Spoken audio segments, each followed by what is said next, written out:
Rules. I'm only allowed to kill zombie spiders and thrashers using the knife or bowie knife. As usual, no mega gobblegums allowed. For this map, I decided against using Widow's Wine, and the MR6 is allowed for points in the early game. Let's go, let's get into this game 1.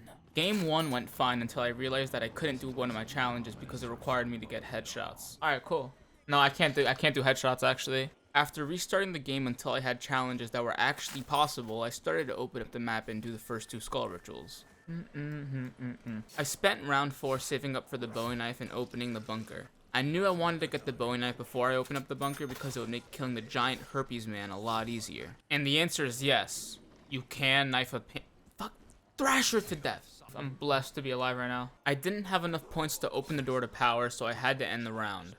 The next round was a spider round, so I took a spider, trapped him in my cage, and used the ass juice succulator 3000 to create a concoction capable of being a wonder weapon buildable. In between all of these rounds, I was getting my Plants vs. Zombies on because I needed to get a power up from a plant, a wish which was granted to me in the form of nuclear destruction. I now had enough points to open up the power door, but first I had to clear the webs out of this fan vent little thing. In the midst of being drowned and mobbed by zombies, I managed to find myself a spore to suck air out of, which is another one of my challenges.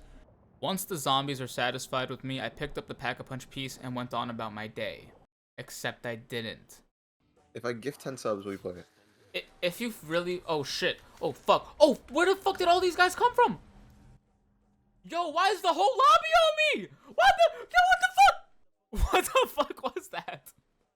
Game 2 wasn't much better. I turned on the power and I went for my 3rd skull ritual when a spider came out of absolutely nowhere and I got slapped up while running past it. No, that spider, dude! What the fuck? Bros, the spiders. Okay, 3rd time's the charm. Let's go right where we left off game 3. Instead of prioritizing the rituals, I decided to go the safe route, go figure, and I got jug and collected parts for my shield and gas mask. I felt a lot safer once I had these, and it gave me enough confidence to do the rest of my rituals. There was only one problem. I'm an idiot. And I forgot to bring the skull that I needed downstairs, so I improvised and I did a deep dive for a rare underwater plant that, to this day, I still don't know the story behind. Seriously though, what the fuck was this plant doing down here? While hanging out near the green water, I found an innocent zombie scientist. No, not him. Him! And I killed him for his piss vial.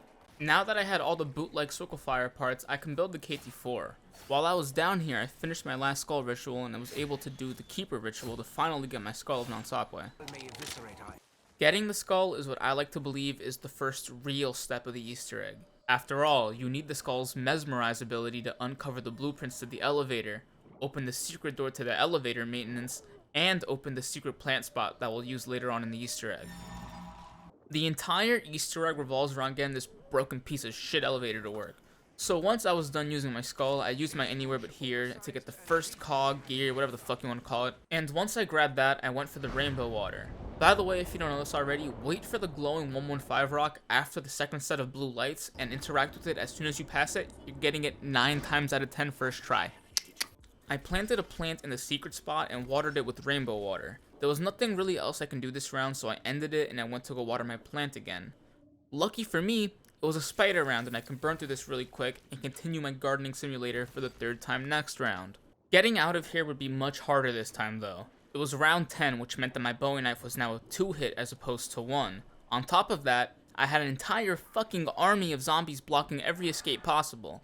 I was stuck and the only way I was gonna get out is through some real wrinkly-brained activity. The strategy that I opted for was to get air, try to knife a few zombies, and then go back down into the hole. I knew that by going back into the hole, it would send the zombies in the opposite direction, and it would give me more time to get out of this. If I just kept doing this and I didn't mess up, eventually I'd be able to get out if I killed enough zombies. I was blessed with a nuke by the game, but I chose to continue with my strategy because I was afraid of ending the round. Once I got out, I hit the Gobblegum machine and got sword flay. One of my challenges this game was to kill a thrasher before he becomes enraged, and the only way I thought I was going to be able to pull this off is if I had a sword flay on me, which did work. Yes, sir. From here, I went to go do the Mama Spider boss fight. It's actually impossible to kill the spider with a knife, so in order to make this as fair as possible, I used the KT-4, which I have to use for the Easter egg anyway, and is probably one of the worst choices for weapons you can use in this boss fight. By the way, the spider does not count as a kill on the leaderboard, so the challenge is still a go, despite what some people on Reddit may say. It took so long to kill the spider that the zombie despawned and died on its own. Once it was dead, I picked up the spider's tooth and got out of there before next round the zombies started spawning in. By now, the underwater plant was ready for grabs, so I picked that up. It was time to put my gardening skills to the test. For the next 3 rounds, this was pretty much all I did, other than getting the last KT-4 upgrade part and putting my life on the line for another stupid piece of metal with teeth. I almost fell off the edge. That was terrifying. That was almost bad. By round 14, the plants I grew produced a giant artillery shell, because science. I took that giant artillery shell to a giant gun, and we shot down a giant plane. Good for me that the plane just so conveniently had a gear that stayed perfectly intact after getting fucking shot and falling out of the sky. I could use this disproportionately sized lump of metal to fix the magical moving box. We're pretty much ready for boss fight now. Everything was pretty much done. I could go into the boss fight whenever I wanted, but while setting up, I went down. Freeze! Yo, Phil, bro. Oh my god. Yeah, what's up, man? I'm so bad at this game. Alright, let's get smart. I did not get smart. If I was smart, I wouldn't have gotten myself into this situation I'm about to show you now. Alright, we kill each other if we're it. No! No! No! Alright. I'm amazing. What's up? I'm the best zombies player of all time. I'm literally the best zombies player of all time. You're I don't zombies want to legend, fucking hear anything. I'm literally the zombies legend. I want to take a second here to say something. So if you don't care about me as a person, you know, right there, right there, fucking timestamp. You can skip to that, whatever. When I posted this clip on Reddit, I would have never imagined that it would garner the attention of ZW. ZW fucking C. Like, that shit is incredible. Like, especially enough for them to repost me, not only on Twitter, but Instagram also. That's unheard of. That shit is incredible. I just want to say thank you to the entire team, whoever the fuck is involved, like, with choosing the stuff that they post online. And, like, Matt, too, even though you fucking, Matt, you followed me and then unfollowed me 5 seconds later. No, I saw that shit. You know, I literally woke up out of, like, randomly at the middle of the night out of nowhere, and I saw that, and it came at a time when I just finished Horizon Drac, and I spent 2 months doing knife-only Horizon Drac. That shit took forever, and I was just dead. And seeing that post was such a motivational boost for me that, like, it did a lot. Thank you to ZWC. Hope to see y'all one day. Oh, and by the way, to be clear, I don't actually claim to be the best zombies player alive. I was just hyped up in the moment. I knew if I had to restart that game, that would have fucking sucked, and I was right about to go into the boss fight. It was the hype. Don't come at me.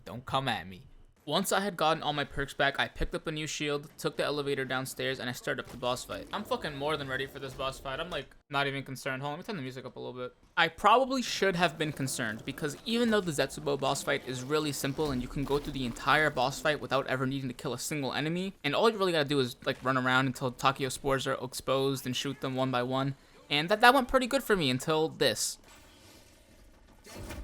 Oh, shit. This down wasn't actually as big of a deal as I thought it was going to be for myself. Takeo's last spore opened up shortly after downing, and I finished the Easter egg after only about 3-ish hours worth of attempts. I want a moment of silence, everybody, for my son Takeo. This is a very, a powerful cutscene, I beat it. You beat it? Yeah. God damn. That did not take you 2 months. Yeah, that did not take me 2 months. I'm in the cutscene right fucking now. We're just taking a moment to appreciate this. Yes. Oh, best part. Will you be the Shakunin? R.I.P. Takeo 1.0. You died so my YouTube channel can flourish. You will not be forgotten. That is very bright. Oh my god. Thanks to the few of you guys who made it all the way to the end, the next map I want to go for is Revelations. If you want to watch me go for that live, you can find my Twitch in the description along with all of my other stuff. That means Twitter, Instagram, Discord, now my second channel, which I launched a few days ago. Over there I'm going to post full versions of my knife-only runs and any Zombies World Records or leaderboard records that I hold. Gonna post on there more once the COD-R website really opens up. Once again, thank you all for watching, and I'll see you in however long it takes